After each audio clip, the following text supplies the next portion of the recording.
আজি মোৰ ল'ৰাই মোৰ দৰমহা পাইছে। মায়ে আমাৰ দীঘল পদূলি এটা আছিল আৰু সেই দীঘল পদূলিটোলৈ মায়ে মানে হেঁপাহৰে চাই থাকে যে মোৰ ল'ৰাটো আহিছে নি, যে মোক কিবা এটা দিব, এইদৰে চাই থাকে। নমস্কাৰ, আগৰ ভিডিঅ'বিলাক আপোনালোকে চাইছে আৰু কমেণ্টো লিখিছে আৰু মই প্ৰত্যেকৰে কমেণ্টবোৰ পঢ়িছোঁ আৰু আপোনালোকে অনেক মোক মৰম দিছে আৰু অনেক মোক আপোনালোকৰ কাৰণে মই বহুত সাহস পাইছোঁ আৰু আপোনালোকৰ কাৰণে মই উৎসাহ পাইছোঁ। যদিও মই ব্যক্তিগতভাৱে কাকো ৰিপ্লাই দিব পৰা নাই, তথাপিও মই আজি এই ভিডিঅ'ৰ যোগেদি আপোনালোকক সকলোকে বহুত ধন্যবাদ জনাইছোঁ। মোৰ জীৱনৰ কাহিনী ক'বলৈ বহুত আছে, সেয়েহে মই ফেচবুকৰ জৰিয়তে আপোনালোকক মই মোৰ জীৱনৰ কাহিনীবিলাক কৈ যাম। তেন্তে আহক, আজি মই পুনৰ আপোনালোকক মোৰ জীৱনৰ কাহিনী ক'ব বিচাৰিছোঁ। আপোনালোকে বহুতে হয়তো চিনি পাব, মোৰ মাৰ নাম শান্তনা থিনচিন আছিলে। তেওঁ জন্ম হৈছিল 13 ফেব্ৰুৱাৰী 1938 চনত আৰু মৃত্যু হৈছিল 18 ছেপ্টেম্বৰ 2012 চনত। মোৰ মা আজি আমাৰ মাজত নাই, কিন্তু কিছুমান কথাই আজিও মনত বহুত আঘাত দিয়ে। মোৰ পাপা ONGCত চাকৰি কৰিছিলে, তেতিয়া মায়ে মেডিকেল ফেচিলিটি পাই আছিলে আৰু আমাৰ পাপাৰ পৰিয়ালটো বহুতেই ডাঙৰ। আমি ঘৰৰ 12জন সদস্য আছিলোঁ আৰু মই ঘৰখনৰ সৰু আছিলোঁ। সময়বোৰ এইদৰেই পাৰ হৈ গৈছিলে আৰু যেতিয়া মোৰ পাপা অসুস্থ হৈ মৃত্যু হ'ল 1983। তাৰ পিছতেই এতিয়া এইটো নিয়ম আছিলে ONGCত, ঘৰৰ যদি মুৰব্বীজন মৰি যায়, ল'ৰা বা ছোৱালী থাকিলে তেওঁলোকে চাকৰি এটা পায়। সেইদৰে আমাৰ ঘৰৰ ডাঙৰ সন্তান, তেওঁৰ কাৰণে ONGCত চাকৰিটোৰ কাৰণে চেষ্টা কৰা হ'ল। সেইদৰে মায়ে অফিচলৈ গৈ কিমান কষ্টৰে, জানেই অফিচৰ কামবোৰ অফিচত গ'লে অফিচৰ মানুহবিলাকে পাত্তাই নিদিয়ে। মই তেতিয়া সৰু আছিলোঁ আৰু মই মাৰ লগত কেতিয়াবা মই যাওঁ আৰু অফিচৰ ৰৈ থাকিবলগীয়া হয়। মানুহবোৰে মানে পাত্তাই নিদিয়ে, মানে কামবোৰক কৰিবলৈ হ'লে মানে ৰৈ থাকিবলগীয়া হয়। সেইদৰে কিমান কষ্টৰ মাজেদি মানে মোৰ ডাঙৰ দাদা চাকৰিটো মানে পালে আৰু চাকৰিটো পোৱাৰ লগে লগে তেতিয়া মায়ে আকৌ সেই মেডিকেল ফেচিলিটিটো মায়ে পালে। তেতিয়া মাৰ ঠিকেই আছিলে, সেইদৰে দিনবিলাক বাগৰি গৈ আছিলে, মাৰ স্বাস্থ্যও ভালে আছিলে। তাৰপিছতে সময়বোৰ পাৰ হোৱাৰ লগে লগে মা অসুস্থ হ'ল আৰু অসুস্থতা হওঁতেই মাৰ ডায়েবেটিছো আছিলে, অনেক বেমাৰ হ'বলৈ ধৰিলে। এতিয়া কি হ'ল, হঠাতে মোৰ দাদা ONGCত চাকৰি কৰি থাকোঁতে তেওঁ ভলেণ্টিয়াৰ ৰিটায়াৰমেণ্ট লৈ ল'লে আৰু ভলেণ্টিয়াৰ ৰিটায়াৰমেণ্ট লোৱাৰ লগে লগে সেই মেডিকেলৰ পৰা মাৰ নামটো কাট খাই গ'ল আৰু কাট খাই যোৱাৰ লগে লগে মাৰ মেডিকেল ফেচিলিটিটো বন্ধ হৈ গ'ল। আৰু আপোনালোকেতো জানেই দৰৱবিলাক কিমান দাম না, কমেও মানে মাৰ দৰৱ সেইখিনি কিনিবলৈ গ'লেও মানে 7,000 বা 6,000 এনেকুৱা ওচৰা-ওচৰি হ'ব। ইমান দামী দামী দৱাই আছিলে। তেতিয়া মা সৰু দাদাৰ লগত আছিলে, সৰু দাদাই যথেষ্ট কৰিলে। সৰু দাদা আৰু মোৰ সৰু বৌ যথেষ্ট কৰিলে তেওঁলোকে মাক চোৱা চিতা। কিন্তু এইখিনি দায়িত্ব আছিল কাৰ? এইখিনি দায়িত্ব আছিল মোৰ ডাঙৰ দাদাৰ, কাৰণ মোৰ পাপাৰ চাকৰিটো ডাঙৰ দাদাই পাইছিল। মই তেতিয়া এদিন ঘৰলৈ গ'লোঁ, ঘৰলৈ গৈ পিনে মই তেতিয়া সৰু দাদাক মই কৈছিলোঁ যে এটা কাম কৰিলে ভাল হয়, যে GMৰ ওচৰলৈ গৈ পিনে 4 এভাগ পইচা মাৰ একাউণ্টত সোমাব লাগে। তেতিয়া সৰু দাদাই ক'লে, নাই নালাগে দে, হ'ব, ময়ে চলাম মাক, এনেকৈ ক'লে। কিন্তু ডাঙৰ দাদাৰ ভলেণ্টিয়াৰ ৰিটায়াৰমেণ্ট লোৱাৰ লগে লগেই তেওঁ মেডিকেল ফেচিলিটি বন্ধ হৈ গ'ল, মেডিকেল চেকআপ বন্ধ হৈ গ'ল, দৱাই পাতিবোৰ ভালকৈ নোপোৱা হ'ল আৰু তেওঁ অসুস্থতা বেছিকৈ হ'বলৈ ধৰিলে। তেওঁ যদি সময়মতে দৱাইবোৰ পালেহেঁতেন, কিন্তু আজিও মা হয়তো কমেও 5 বছৰমান জীয়াই থাকিলেহেঁতেন। যেতিয়া ডাঙৰ দাদাই দৰমহা পায়, তেতিয়া মায়ে, আজি মোৰ ডাঙৰ ল'ৰাটো দৰমহা পাইছে, মোৰ ডাঙৰ ডাঙৰ দাদাৰ মই নাম নকওঁ, আজি মোৰ ল'ৰাই মোৰ দৰমহা পাইছে। মায়ে আমাৰ দীঘল পদূলি এটা আছিল, আৰু সেই দীঘল পদূলিটোলৈ মায়ে মানে হেঁপাহৰে চাই থাকে যে মোৰ ল'ৰাটো আহিছে নি, যে মোক কিবা এটা দিব, এইদৰে চাই থাকে। তেতিয়া মই ইয়াৰ পৰা প্ৰায় সপ্তাহটোত মই দুবাৰমান যাওঁৱেই। মই স্কুটি চলাইছিলোঁ, স্কুটি চলাই মই মাৰ ওচৰ পাওঁগৈ, আৰু ঘৰৰ পৰা মই মালৈ কিবা এটা মানে বনাই লৈ যাওঁ আৰু মাক দি থৈ আহোঁ। আৰু মায়ে মানে খুব আনন্দিত হয়, আৰু মাক মূৰ চুৰ ফনিয়াই মেলি ভৰি হাতত মলম চলম লগাই মেলি থৈ মই গুচি আহোঁ। তাৰপিছতে সৰু দাদা আৰু বৌহঁত জয়পুৰ ফুৰিবলৈ গৈছিলে। জয়পুৰ ফুৰিবলৈ যাওঁতে তেতিয়া মোৰ সৰু দাদাই মোলৈ ফোন কৰিলে যে ৰেখা, তই মাৰ লগত থাকিব পাৰিবি নি? তাৰপিছতে মই আৰু মোৰ সৰু ল'ৰাটো আমাৰ ঘৰত আছিলোঁ, আৰু মোৰ ডাঙৰ ল'ৰাটো তেতিয়া গুৱাহাটীত পঢ়ি আছিল। আৰু তেতিয়া মই ক'লোঁ, অঁ পাৰিম, মই মাৰ লগত কোনে নোৱাৰোঁ বুলি ক'ব না, মই পাৰিম, মাক মই চোৱা চিতা কৰিম, তই চিন্তা নকৰিবি, যা ফুৰি আগে, এইদৰে ক'লোঁ। তাৰপিছতে তাহাঁতি গ'ল ফুৰিবলৈ, আৰু মা তেতিয়া বিচনাৰ পৰা উঠিবই নোৱাৰে। মা বাথৰুমত যাবলৈ একদম ধৰি মাক বাথৰুমত নিবলগীয়া এনেকুৱা অৱস্থা হৈছিল।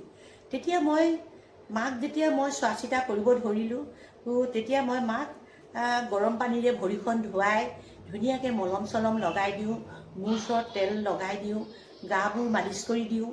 আৰু মাক মই কি কৰোঁ, গৰু গাখীৰৰ লগত চাটো মিলাই মাক মই ডেইলি 2 টাইম কৰি মাক মই খুৱাবলৈ আৰম্ভ কৰিলোঁ। যেতিয়া তেওঁ বিচনাৰ পৰা উঠিবই নোৱাৰিছিলে, আৰু ইমানেই মানে অসুস্থতা আছিলে, আৰু যেতিয়াৰ পৰাই মই মাক সেইদৰে ট্ৰিটমেণ্ট কৰিব ধৰিলোঁ, মই মাক অ'টছ খুৱাই দিওঁ, কৰ্ণফ্লেক্স খুৱাই দিওঁ, আৰু মায়ে ভাত মাত্ৰ ইমানকণেই ভাত খাব বিচাৰে, কিন্তু মই মাক অকণমান জুতি লগাই বনাই মাক মই অকণমান জোৰ কৰি মই মাক খুৱাওঁ, আৰু মায়ে খায়।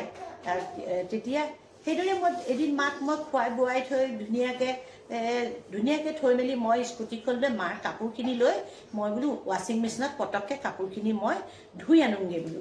তাৰপিছতে মই ঘৰলৈ আহিলোঁ, ঘৰৰ পৰা গৈ কাপোৰ কানিখিনি ধুই মেলি আকৌ মই মোৰ মাৰ ঘৰ চেৰেকাপাৰত আছিল, আকৌ মই মাৰ ঘৰ পালোগৈ। মাক দেখিছোঁ বিচনাত মা নাই। তাৰপিছতে মোৰ দাদাই ফ্ৰণ্টতে ঘৰ বনাই আছিলে। সেই ঘৰবোৰ মানে কমপ্লিট হোৱা নাছিলে, তেতিয়া মাটি পেলাই থোৱা আছিলে, ওখ আছিলে। তেতিয়া মাৰ মানে সেই যে সৰু পুত্ৰই ঘৰ বনাইছে চাবলৈ মানে খুব মন আছিলে।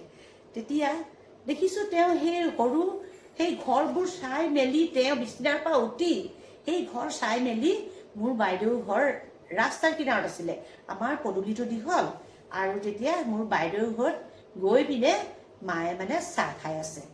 মই মাক বাইদেউৰ ঘৰত দেখি মোৰ মনটো ইমান ভাল লাগি গ'ল। মা বোলো ভাল হৈছে। তেতিয়া মোক বাইদেউৱে কৈছে, তই কি কৰিলি ঐ মাক, তই মাক কি যাদু কৰিলি যে মায়ে যে বোলে একদম মোৰ ইয়াত আহি পালেহি। মনটো মোৰ মানে এনেকুৱা শান্তি লাগিছে আৰু খুব ভাল লাগিছে। তাৰপিছত দিন বাগৰিবলৈ ধৰিলে। তাৰপাছত লাহে লাহে মাৰ অসুস্থতা হ'ল, কাৰণ মাৰ মেডিচিনবিলাক ভালকৈ নেপালে, চেকআপ নাই পোৱা। এইখিনি কৰ্তব্য আছিল মোৰ ডাঙৰ দাদাৰ না। আৰু তেওঁ অজস্ৰ টকা পাইছিলে ONGCৰ পৰা, কিন্তু তেতিয়াও মাৰ নামত মানে একো এটা নিদিলে। মাক তাৰে 50% নালাগে, 10% মাক হ'লেও দিব পাৰিলেহেঁতেন। মাৰ মেডিচিনখিনি কিনিবৰ কাৰণে মাৰ খোৱা বস্তুবোৰ যেনে হ'লেও অসুখীয়া মানুহ অকণমান ভাল খাব বিচাৰে, দিব পাৰিলেহেঁতেন। কিন্তু সেইটো কৰ্তব্য মোৰ সৰু দাদাইহে কৰিছিলে, কিন্তু মানে ডাঙৰ দাদাৰ সেইখিনি দায়িত্ব নকৰিলে। আজিও মনত বহুত দুখ লাগে, বহুত আঘাত লাগে। মায়ে যেতিয়া সেই পদূলিটোলৈ চাই থাকে, তেতিয়া ইমান দুখ লাগে। মায়ে চকীখনত বহি বাৰান্দাৰ পদূলিটোলৈ চাই থাকিব, আৰু মই গ'লে মোক ক'ব, আজি বোলে মোৰ ডাঙৰ ল'ৰাটো নামটো মই নকওঁ, আজি সি দৰমহা পাইছে নহয়, আহিব আজি, সি এনেকৈ চাই থাকে মায়ে। কিন্তু সেই সেই চকুৱে চাই থাকোঁতেই সেই দিনবোৰ পাৰ হৈ গ'ল।